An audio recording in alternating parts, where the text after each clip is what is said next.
श्री कृष्णा, जय श्री राम, जय श्री राधे राधे, जय श्री महाकाल। इस प्रवचन में आपको श्रवण कराएंगे चंद्रवंश का वर्णन। श्री सुखदेव जी कहते हैं, परीक्षित, अब मैं तुम्हें चंद्रमा के पावन वंश का वर्णन सुनाता हूँ। इस वंश में पुरूरवा आदि बड़े बड़े पवित्र कीर्ति राजाओं का कीर्तन किया जाता है। सहस्त्रों सिर वाले विराट पुरुष नारायण के नाभि सरोवर के कमल से ब्रह्मा जी की उत्पत्ति हुई। ब्रह्मा जी के पुत्र हुए अत्रि। वे अपने गुणों के कारण ब्रह्मा जी के समान ही थे। उन्हीं अत्रि के नेत्रों से अमृतमय चंद्रमा का जन्म हुआ। ब्रह्मा जी ने चंद्रमा को ब्राह्मण, औषधि और नक्षत्रों का अधिपति बना दिया। उन्होंने तीनों लोकों पर विजय प्राप्त की और राजसूय यज्ञ किया। इससे इनका घमंड बढ़ गया और उन्होंने बलपूर्वक बृहस्पति की पत्नी तारा को हर लिया। देवगुरु बृहस्पति ने अपनी पत्नी को लौटा देने के लिए बार बार याचना की, परंतु वे इतने मतवाले हो गए कि उन्होंने किसी प्रकार उनकी पत्नी को नहीं लौटाया। ऐसी परिस्थिति में उसके लिए देवता और दानव में घोर संग्राम छिड़ गया। शुक्राचार्य जी ने बृहस्पति जी के द्वेष से असुरों के साथ चंद्रमा का पक्ष ले लिया और महादेव जी ने स्नेहवश समस्त भूतगणों के साथ अपने विद्यागुरु अंगराज जी के पुत्र बृहस्पति का पक्ष लिया। देवराज इंद्र ने भी समस्त देवताओं के साथ अपने गुरु बृहस्पति जी का ही पक्ष लिया। इस प्रकार तारा के निमित्त से देवता और असुरों का संहार करने वाला घोर संग्राम हुआ। तदनंतर अंगरा ऋषि ने ब्रह्मा जी के पास जाकर यह युद्ध बंद कराने की प्रार्थना की। इस पर ब्रह्मा जी ने चंद्रमा को बहुत डांटा फटकारा और तारा को उसके पति बृहस्पति के हवाले कर दिया। जब बृहस्पति जी को यह मालूम हुआ कि तारा तो गर्भवती है, तब उन्होंने कहा, दुष्टे, मेरे क्षेत्र में यह तो किसी दूसरे का गर्भ है, इसे तू अभी त्याग दे, तुरंत त्याग दे, डर मत, मैं तुझे जलाऊंगा नहीं, क्योंकि एक तो तू स्त्री है और दूसरे मुझे भी संतान की कामना है। देवी होने के कारण तू निर्दोष भी है ही। अपने पति की बात सुनकर तारा अत्यंत लज्जित हुई। उसने सोने के समान चमकता हुआ एक बालक अपने गर्भ से अलग कर दिया। उस बालक को देखकर बृहस्पति और चंद्रमा दोनों ही मोहित हो गए और चाहने लगे कि यह हमें मिल जाए। अब वे एक दूसरे से इस प्रकार जोर जोर से झगड़ा करने लगे कि यह तुम्हारा नहीं मेरा है। ऋषियों और देवताओं ने तारा से पूछा कि यह किसका लड़का है, परंतु तारा ने लज्जावश कोई उत्तर न दिया। बालक ने अपनी माता की झूठी लज्जा से क्रोधित होकर कहा, दुष्टे, तू बतलाती क्यों नहीं? तू अपना कुकर्म मुझे शीघ्र से शीघ्र बतला दे। उसी समय ब्रह्मा जी ने तारा को एकांत में बुलाकर बहुत कुछ समझा बुझाकर पूछा। तब तारा ने धीरे से कहा कि चंद्रमा का। इसलिए चंद्रमा ने उस बालक को ले लिया। परीक्षित, ब्रह्मा जी ने उस बालक का नाम रखा बुध, क्योंकि उसकी बुद्धि बड़ी गंभीर थी। ऐसा पुत्र प्राप्त करके चंद्रमा को बहुत आनंद हुआ। परीक्षित, बुध के द्वारा इला के गर्भ से पुरूरवा का जन्म हुआ। इसका वर्णन मैं पहले ही कर चुका हूँ। एक दिन इंद्र की सभा में देवर्षि नारद जी पुरूरवा के रूप, गुण, उदारता, शील, स्वभाव, धन संपत्ति और पराक्रम का गान कर रहे थे। उन्हें सुनकर उर्वशी के हृदय में काम भाव का उदय हो आया और उससे पीड़ित होकर वह देवांगना पुरूरवा के पास चली आई। यद्यपि उर्वशी को मित्रा वरुण के शाप से ही मृत्युलोक में आना पड़ा था, फिर भी पुरुष शिरोमणि पुरूरवा मूर्तिवान कामदेव के समान सुंदर है, यह सुनकर सुर सुंदरी उर्वशी ने धैर्य धारण किया और वह उनके पास चली आई। देवांगना उर्वशी को देखकर राजा पुरूरवा के नेत्र हर्ष से खिल उठे। उनके शरीर में रोमांच हो आया।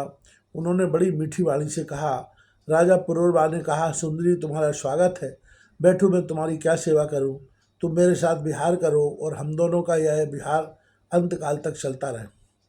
उर्वशी ने कहा, राजन, आप सौंदर्य के मूर्तिमान स्वरूप है, भला ऐसी कौन सी कामनी है जिसकी दृष्टि और मन आप में आसक्त न हो जाए, क्योंकि आपके समीप आकर मेरा मन रमण की इच्छा से अपना धैर्य खो बैठा है। राजन, जो पुरुष रूप, गुण आदि के कारण प्रशंसनीय होता है, वही स्त्रियों को अभिष्ट होता है। अतः मैं आपके साथ अवश्य विहार करूँगी, परंतु मेरे प्रेमी महाराज, मेरी एक शर्त है। मैं आपको धैर्य के रूप में भेड़ के 2 बच्चे सौंपती हूँ, आप इनकी रक्षा करना। वीर शिरोमणि, मैं केवल घी खाऊंगी और मैथुन के अतिरिक्त और किसी भी समय आपको वस्त्रहीन न देख सकूंगी। परम मनुष्य पुरूरवा ने कहा, ठीक है, ऐसा कहकर उसकी शर्त स्वीकार कर ली और फिर उर्वशी से कहा, तुम्हारा यह सौंदर्य अद्भुत है, तुम्हारा भाव अलौकिक है, यह तो सारी मनुष्य सृष्टि को मोहित करने वाला है। और देवी कृपा करके तुम स्वयं यहाँ आई हो, फिर कौन ऐसा मनुष्य है जो तुम्हारा सेवन न करेगा। परीक्षित, तब उर्वशी काम शास्त्रोक्त पद्धति से पुरुष श्रेष्ठ उरुर्वा के साथ विहार करने लगी। देवी देवताओं की विहार स्थली चैत्ररथ, नंदनवन आदि उपवनों में उसके साथ स्वच्छंद विहार करने लगी। देवी उर्वशी के शरीर से कमल केसर की सी सुगंध निकला करती थी। उसके साथ राजा पुरुरवा ने बहुत वर्षों तक आनंद विहार किया। वे उसके मुख की सुरभि से अपनी सुदबुद्ध खो बैठते थे। इधर जब इंद्र ने उर्वशी को नहीं देखा, तब उन्होंने गंधर्वों को उसे लाने के लिए भेजा और कहा, उर्वशी के बिना मुझे यह स्वर्ग फीका जान पड़ता है। वे गंधर्व आधी रात के समय घोर अंधकार में वहां गए और उर्वशी के दोनों भेड़ों को, जिन्हें उसने राजा के पास धरोहर रखा था, चुराकर चलते बने। उर्वशी ने जब गंधर्वों के द्वारा ले जाए जाते हुए अपने पुत्र के समान प्यारे भेड़ों की बहमें सुनी, तब वह कह उठी कि अरे, इस कायर को अपना स्वामी बनाकर मैं तो मारी गई। यह नपुंसक अपने को बड़ा वीर मानता है, यह मेरे भेड़ों को भी न बचा सका। इसी पर विश्वास करने के कारण लुटेरे मेरे बच्चों को लूट कर लिए जा रहे हैं। मैं तो मर गई, देखो तो सही है। दिन में तो मर्द बनता है और रात में स्त्रियों की तरह डरकर सोया रहता है।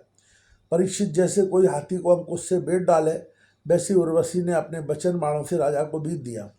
राजा पुरुरवा को बड़ा क्रोध आया और हाथ में तलवार लेकर बस्तीन अवस्था में भी वे उस ओर दौड़ पड़े। गंधर्वों ने उनके झपटते ही भेड़ों को तो वहीं छोड़ दिया और स्वयं बिजली की तरह चमकने लगे। जब राजा पुरुरवा भेड़ों को लेकर लौटे, तब उर्वशी ने उस प्रकाश में उन्हें वस्थीन अवस्था में देख लिया। बस वह उसी समय उन्हें छोड़कर चली गई। परीक्षित, राजा पुरुरवा ने जब अपने शयनागार में अपनी प्रियतमा उर्वशी को नहीं देखा, तो वे अनमने हो गए। उनका चित्त उर्वशी में ही बसा हुआ था। वे उसके लिए शोक से विह्वल हो गए और उन्मत्त की भांति पृथ्वी में इधर उधर भटकने लगे। एक दिन कुरुक्षेत्र में सरस्वती नदी के तट पर उन्होंने उर्वशी उसकी 5 प्रसन्नमुखी सखियों को देखा और बड़ी मीठी वाणी से कहा, प्रिय, तने ठहर जाओ, एक बार मेरी बात मान लो। निष्ठुरे, अब आज तो मुझे सुखी किए बिना मत जाओ, क्षण में ठहरो, आओ हम दोनों कुछ बातें तो कर लें। देवी, अब इस शरीर पर तुम्हारा कृपा प्रसाद नहीं रहा, इसी से तुमने इसे दूर फेंक दिया है। अतः मेरा यह सुंदर शरीर अभी ढेर हुआ जाता है और तुम्हारे देखते देखते से भेड़िए और गीत खा जाएंगे। उर्वशी ने कहा, राजन, तुम पुरुष हो, इस प्रकार मत मरो। देखो, सचमुच ये भेड़िए तुम्हें खा न जाए। स्त्रियों की किसी के साथ मित्रता नहीं हुआ करती। स्त्रियों का हृदय और भेड़ियों का हृदय बिल्कुल एक जैसा होता है। स्त्रियां निर्दय होती हैं, क्रूरता तो उनमें स्वाभाविक ही रहती है। तनिक सी बात में छिड़ जाती हैं और अपने सुख के लिए बड़े बड़े साहस के काम कर बैठती हैं। थोड़े से स्वार्थ के लिए विश्वास दिलाकर अपने पति और भाई तक को मार डालती हैं। उनके हृदय में स्वार्थ तो है ही नहीं, भोले भाले लोगों को झूठ मूठ का विश्वास दिलाकर फांस लेती हैं और नए नए पुरुष की चाय से उल्टा और स्वच्छंद चारणी बन जाती है। फिर तुम धीरज धरो, तुम राजराजेश्वर हो, घबराओ मत।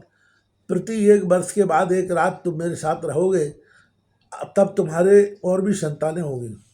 राजा पुरुरवा ने देखा कि उर्वशी गर्भवती है, इसलिए वे अपनी राजधानी में लौट आए। 1 वर्ष के बाद फिर वहां गए, तब तक उर्वशी एक वीर पुत्र की माता हो चुकी थी। उर्वशी के मिलने से पुरुरवा को बड़ा सुख मिला और वे एक रात उसी के साथ रहे। प्रातःकाल जब वे विदा होने लगे, तब विरह के दुख से वे अत्यंत दीन हो गए। उर्वशी ने उनसे कहा, तुम इस गंधर्वों की स्तुति करो, वे चाहें तो तुम्हें मुझे दे सकते हैं। तब राजा पुरुरवा ने गंधर्वों की स्तुति की। परीक्षित, राजा पुरुरवा की स्तुति से प्रसन्न होकर गंधर्वों ने उन्हें एक अग्नि स्थापन करने का पात्र दिया। राजा ने समझा यही उर्वशी है, इसलिए उसको हृदय से लगाकर वे एक वन से दूसरे वन में घूमते रहे।